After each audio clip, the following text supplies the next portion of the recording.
Just finished up a little weekend session, had a great week Monday through Friday. Why would I go through a weekend session? All right, I started on the Tib Raise. I did 3 sets, 15 to 20 reps. I'm using here 25% of my body weight, which still takes me for a good ride. I want to be able to kick a basketball from the rim with either leg. That requires an insanely strong 1-foot jump, so can't be too strong on that guy. I like 15 to 20 bracket. I just went for all 3 sets at 20 because I'm already hitting the standard there, but you can't be too strong there. I went from there over here to calf raise. I'm only working for 15 reps. I like a 10 to 15 bracket. I'm only working with about 17% of my body weight on that one. That one's very hard for me still. And then I took that 17% right onto the monkey foot, which is pretty dope. So the calves are a weak point. I'm already training them twice during the week. I felt like hitting them again on the weekend. The hip flexors, tibialis, not weak points for me. Quickness and deceleration are actually my strong points. 10% of body weight for 20 perfect reps on the monkey foot is the standard. Why not do more? What's so dope is as you hit failure, you can just keep going. So I actually just forced myself.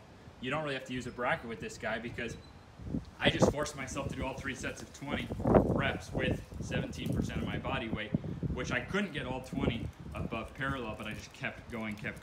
Went from there, took that same weight, my dumbbell set, my Onyx dumbbell set, actually hit customs this week. I should have it any time. So I just took that 17%, threw it right onto the QL.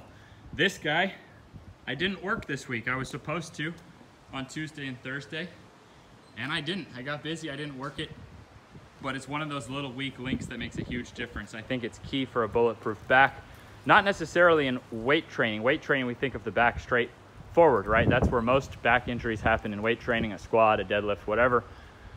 But in sports and in real life, you often hurt the back not in a straight line, in a lateral type of motion. So this has actually made my crossover more explosive, and I found it really key.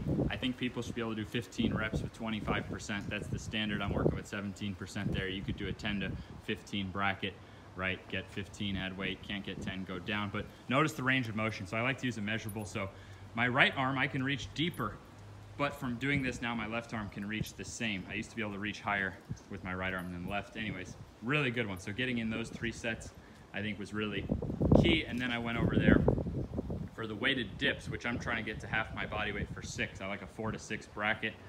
So I was only working again with about 17% of my body weight there, but it's getting stronger. So I use that. That's my my tripod for filming right there. So there you go, little weekend session. I set a timer on it. It took me exactly 19 minutes.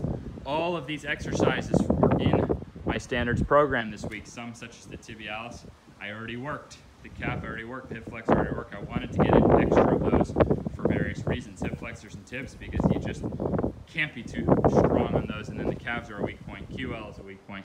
Weighted dip is a weak point. So I put a little money in the bank. Took less than 20 minutes. Feel amazing. Lucky hung out with me. Boom. We got it done. Hope you guys are having a great weekend.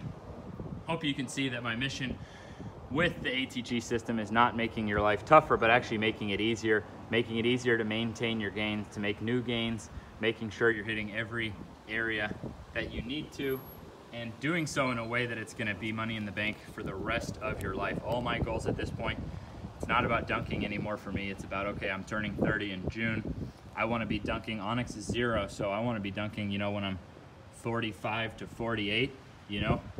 This is gonna be the true test for me. Am I dunking with Onyx? Because Onyx is gonna have the same shit genetics that I had. Well, Mama has better genetics than me, but basically, you know, odds are not looking good for him in terms of naturally having the ability to dunk. So it's gonna require me training him, and honestly, that's the greatest joy I'm looking forward to, is training him to be able to dunk and me being able to dunk with him. That will be the greatest moment in my life. Much love, ATG fam.